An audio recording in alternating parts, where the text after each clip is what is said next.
से पैदा नहीं होता, ईवीएम के बटन से पैदा होता है।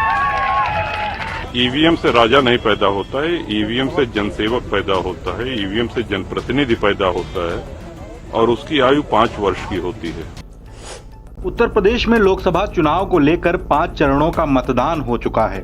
अभी 2 चरणों की वोटिंग शेष है, जिसको लेकर राजनीतिक हलचल तेज है।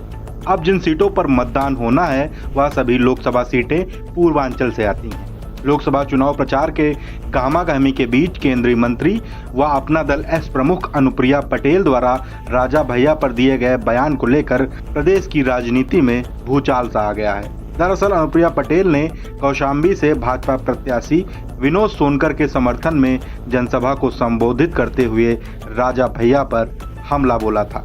उन्होंने कहा था, जिन स्वघोषित राजाओं को लगता है कि कुंडा हमारी जागीर है, उनके भ्रम को तोड़ने का सुनहरा अवसर आ गया है। अब राजा रानी के पेट से नहीं बल्कि ईवीएम से पैदा होते हैं।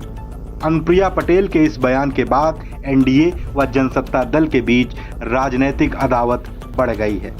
मामला यहां तक पहुंच गया है कि मिर्जापुर जिले में राजा भैया की पार्टी जनसत्ता दल लोकतांत्रिक ने समाजवादी पार्टी को खुलकर समर्थन दे दिया है।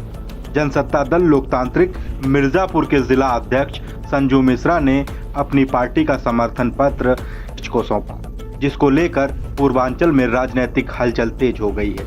जनसत्ता दल के जिला अध्यक्ष संजू मिश्रा का कहना है कि यह निर्णय प्रतापगढ़ में बैठक के बाद राष्ट्रीय अध्यक्ष रघुराज प्रताप सिंह उप राजा भैया के निर्देश पर लिया गया है। उन्होंने बताया कि हमने सिर्फ सपा को समर्थन ही नहीं दिया है, बल्कि हम लोग सपा के समर्थन में प्रचार प्रसार भी करेंगे। 4 जून को चुनाव परिणाम आने के बाद सब पता चल जाएगा। यह तय है कि परिणाम हम लोगों के पक्ष में ही होगा।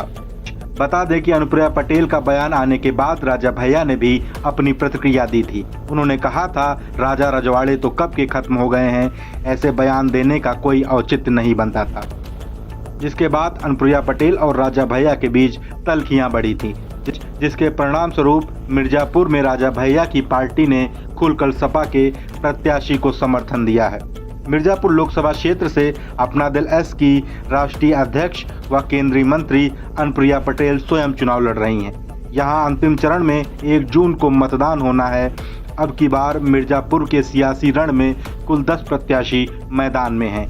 यहाँ से एनडीए की प्रत्याशी केंद्रीय मंत्री अनुप्रिया पटेल तीसरी बार चुनाव लड़ रही हैं, तो वहीं सपा ने 3 बार के विधायक रहे व वर्तमान में भदोही सांसद रमेश चंद्र बिंद को मैदान में उतारा है। रमेश चंद्र बिंद 2019 में भदोही लोकसभा क्षेत्र से भाजपा के टिकट पर चुनाव जीते थे, लेकिन अब की बार वह बीजेपी छोड़कर सपा के टिकट पर मैदान में हैं।